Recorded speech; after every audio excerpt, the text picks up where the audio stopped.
This is TheJDiaries and welcome back to my YouTube channel.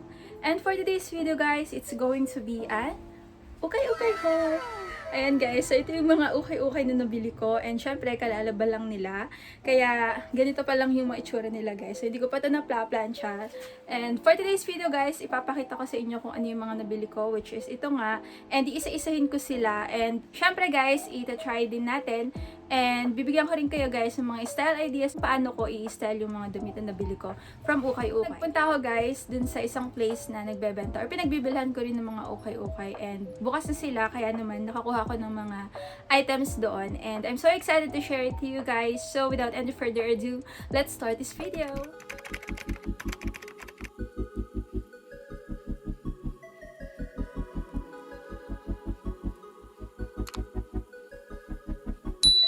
And first, ipapakita ko muna sa inyo yung mga tops na nabili ko from Ukay-Ukay. So, I have 1, 2, 3, 4, 5, and 6 blouses. Plus, this one guys, yung suot-suot ko is nabili ko rin sa Ukay-Ukay to. Hindi pa guys ma-appreciate kasi nakaganito pa lang siya. But ipapakita ko na sa inyo. Unahin natin tong red tops na to. And this one is, I think, parang bolero type siya. Pero manipis lang yung tela neto and super cute kasi ruffle yung dito sa may kamay. And kapag sinuot to is medyo maluwang, of course, ayan. Perfect to guys i-pair sa mga shorts, ganun, sa highway shorts or pwede naman parang gagawin mo lang siyang tops plus this sando. So bagay na ba?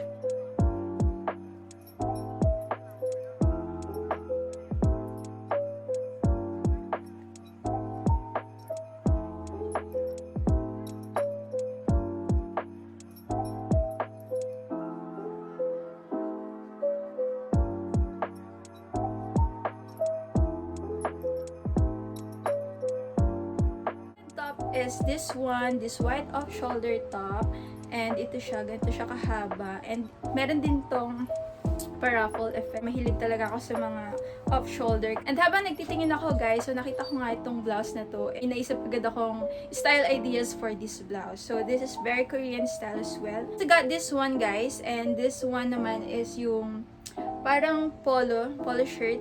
Pero may mga button siya dito. So, ayan. And yung design niya is super cute. Ayan, nakikita nyo ba? And katulad yung nabili ko guys dun sa Shopee haul, diba? Na may embroidered na daisy. So, katulad siya nito. And this is a steal kasi it's only 65 pesos I think. And itong size nito is I think this is XL. Kaya medyo maluwang to sa akin. Pero magagawa niya ng paraan guys kung i-style lang natin siya. So this one, ayan, super cute. So this is mint green. Ganito siya kaluwang pero magagawa ng paraan yan mamaya guys. So super cute, diba?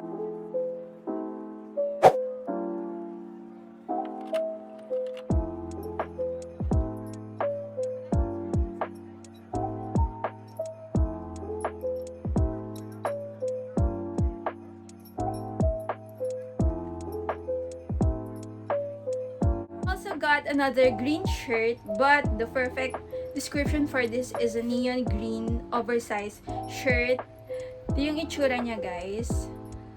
And hindi talaga ako mahilig sa mga bright colors. Super minimal lang or minimalist yung type ng style na gusto ko talaga. Since super uso nga yung mga aesthetic type of clothes and OOTDs lately, kaya naghahanap din ako ng mga damit na ayun, parang madidefine yung pagka-aesthetic girl ko. Perfect na perfect talaga tong shirt na to kasi super nice ng color niya. I don't know.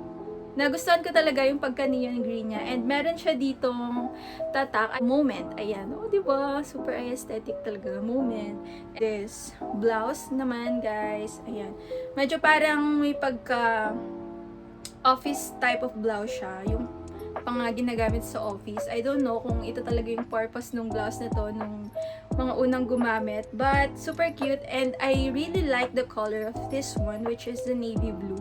Ito yung mga usual na colors na sinusuot ko or mga usual colors na meron sa wardrobe ko. Gustuhan ko dito guys is super may pagka-vintage effect siya.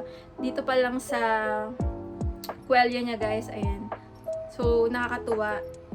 And, una ko agad naisip para sa blouse na to is vintage style OOTD. Kasi guys, kapag bumibili talaga ako ng mga ukay-ukay na damit, first is, ini-imagine ko na agad kung maisusuot ko ba to or kung saan ko siya pwedeng i-style para hindi ako mahirapang mamili ng mga damit. And most of the time, syempre, sama-sama rin sila. So, kailangan mo talaga maghukay. Points na lang talaga kapag nakaayos yung mga damit or nakahiwalay from men's section to women's section. And yung napuntahan kong ukay-ukay na place is yon nakaayos or nakahiwalay yung pangbabae sa panglalaki nila. Kaya mas mabilis mamili. The last but not the least tops na nabili ko is this is a long sleeve pala, guys. Hindi siya top, so long sleeve pala. Anyway, so, ito siya. And color brown. So, ito nga siya guys. So, long sleeve siya and ganito. And yung tela niya sobrang kapal. I think medyo mainit to kapag isusuot. And of course, meron din siyang mga buttons. So, kompleto naman yung botones nito.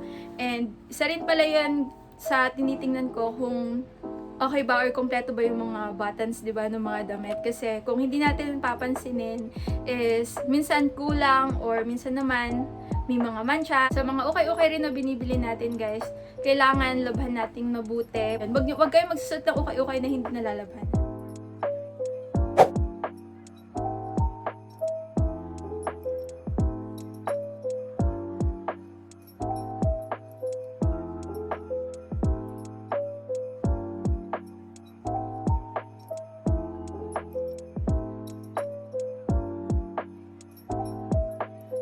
Isunod naman na natin yung mga skirts or shorts na nabili ko. So, I only have 1, 2, 3, and 4. So, I have 1 short and 3 na skirts dito. So, mapapansin nyo na, sobrang cute. Alright? This one is this skirt and super ganda at ang ganda ng color niya, guys. This is a pastel pink talaga yung color niya, pero naiilawan lang kaya medyo na-wash out yung color. And by the way, again, made in Korea ulit to. And sabi pala dito guys is for kids pala. Nakita nyo ba? Ayan. For kids, pero I think kasya naman to sa akin dahil may garter siya dito. So this is a plaid skirt and meron din siyang inner short dito. And this is only, I think, 50 pesos. Kasi nung nagpunta ako doon is sale na yung mga items nila. Kaya sobrang steal guys. Kaya naman, tinay ko na yung opportunity na makapag-ukay-ukay. And plaid skirt siya, very Korean style. And yung skirt na to is parang nakita ko sa Gangnam Beauty. May mga ganito silang suot na skirt.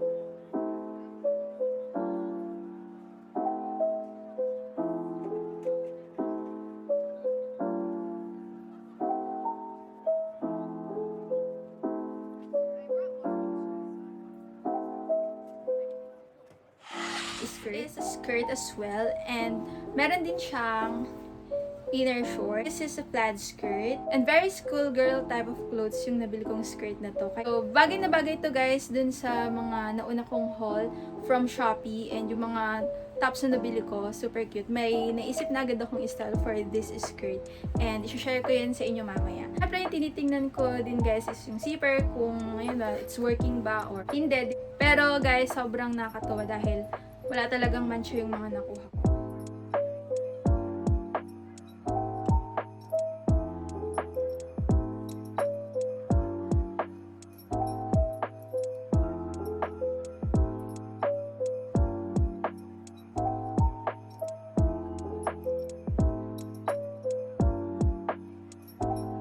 Another skirt guys, so ito siya.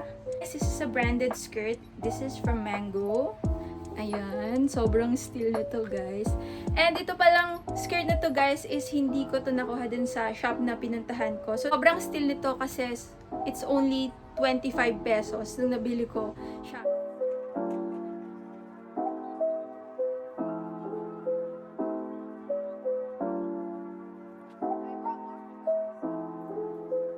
Not the least guys is yung short na nakuha ko ulit. And ito siya guys. So this is a high-waisted type of short and medyo maluwang dito. So parang mom jeans na pinaiksi na short. Parang ganun. Anyway, this is perfect for t-shirt lang or for casual attire kapag lalabas ka lang ng bahay or kung gusto mo lang na minimal lang yung OOTD mo. Kaya ito siya guys. Ayan. This is the short that I've got from Ukay-Ukay and it's super steal.